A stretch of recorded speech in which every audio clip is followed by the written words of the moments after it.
여러분 안녕하세요. 콤포트 신갈이 발매됐습니다. 많은 사랑 부탁드릴게요.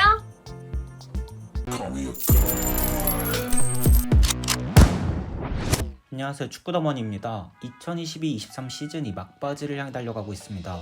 그러면서 벌써부터 다가오는 여름 이적 시장 이야기로 뜨거운데요. 모든 팀들은 최고의 퍼포먼스를 기대하면서 새로운 선수를 영입하겠죠. 하지만 모든 선수가 성공하는 것은 아닙니다.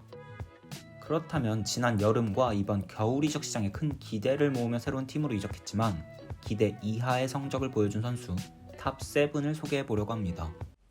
해당 자료는 영국 원풋볼과 기브미 스포츠 등의 매체를 참고하여 제작하였습니다. 먼저 가장 저렴한 몸값으로 이적한 선수부터 살펴보겠습니다. 첫 번째 주인공은 오바메양입니다. 아스날에서 뛰다 바르셀로나로 이적했던 오바메양은 지난 여름 첼시로 새롭게 둥지를 틀었습니다. 당시 1200만 파운드에 마르코스 알론소까지 더한 스왑딜을 통해 거래가 완료되었습니다. 바르셀로나에서 6개월 동안 24경기 13골을 넣었던 오바메양이 한 시즌 만에 이렇게 폼이 망가질 줄 누가 알았을까요? 오바메양은 올 시즌 최악의 퍼포먼스를 보여줬고 결국 완벽하게 주전 경쟁에서 밀렸습니다.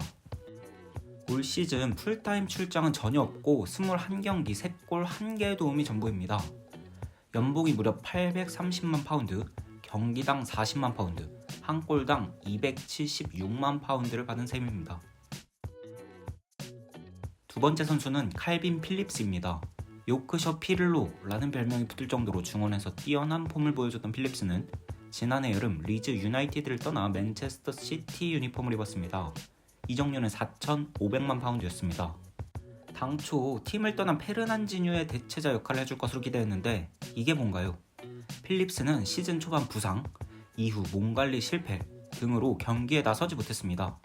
과르디올라 감독은 과체중으로 돌아왔다 며 비판을 하기도 했죠. 결국 필립스는 올 시즌 19경기 출전 시간은 고작 497분에 불과했습니다. 연봉 780만 파운드를 받는 필립스는 분당 15,700파운드를 받은 수준입니다. 리버풀, 맨체스터 시티 등에서 활약을 펼쳤던 스털링은 세 번째로 선정됐습니다. 스털링은 지난해 여름 첼시로 이적하며 새로운 도전에 나섰습니다. 4,750만 파운드의 이적료를 기록했죠. 하지만 과거의 폼을 기대하기라 어려웠습니다. 물론 첼시가 전체적으로 떨어진 모습을 보여준 것도 맞지만 스털링조차 비판을 피할 수 있는 대상은 아니었죠. 그나마 스털링은 모든 대회 37경기에 나서 9골 4개의 도움을 기록했습니다. 수치로 보면 나쁜 편은 아니죠. 하지만 스털링의 연봉은 무려 1690만 파운드 수준이고 첼시의 연봉 1위입니다.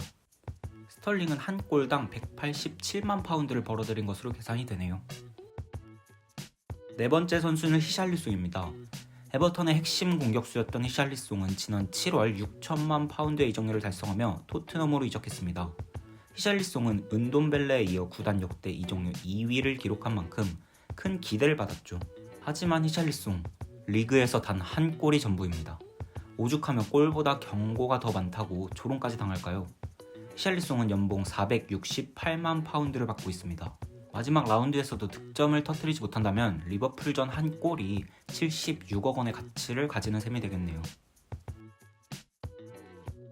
또 다른 공격수로 누네스도 이름을 올렸습니다. 지난 시즌 벤피카에서 폭발적인 득점력을 보여준 누네스는 한 시즌 만에 리버풀로 이적했습니다.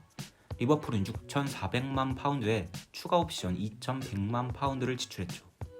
하지만 올 시즌 그의 활약에선 비싼 이적료를 지불한 이유를 찾긴 어려워 보입니다.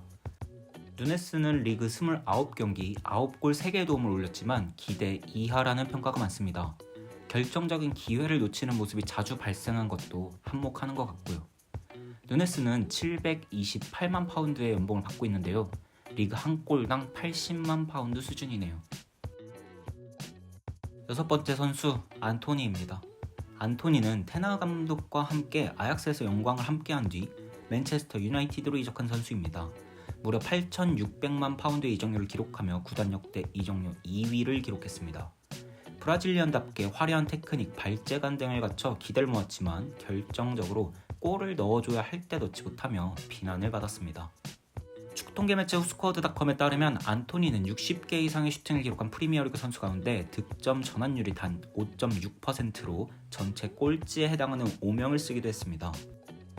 이번 시즌 리그 4골 2개의 도움이 전부입니다. 연봉 1,040만 파운드를 수령한 안토니는 한 골당 약 260만 파운드를 받는 셈이네요. 마지막 선수는 첼시가 야심차게 영입한 미하일로 무드리크입니다. 지난 겨울 이적 시장을 통해 첼시 유니폼을 입은 무드리크는 무려 8,800만 파운드를 기록하며 런던에 상륙했습니다. 하지만 빅클럽 경험도 없었고 높은 이적료에 대한 압박 때문일까요? 무드리크는 경기에 나설 땐 번뜩이는 움직임을 보여주지만 여전히 첼시에 녹아들지 못한 모습을 보여주고 있습니다. 첼시 이적 이후 풀타임은 한 경기에 불과하고 6번의 선발, 교체로 8번 출전이 전부입니다. 데뷔골은 깜깜무소식이고 2도움이 전부입니다. 그렇다고 큰 손해는 아닐 수도 있습니다. 무드리크는 무려 7년 계약에 연봉 260만 파운드로 비교적 다른 선수들에 비해 큰 지출이 나가지 않으니까요. 무드리크와 함께 첼시가 다음 시즌 비상할 수 있을지 관심이 주목되네요.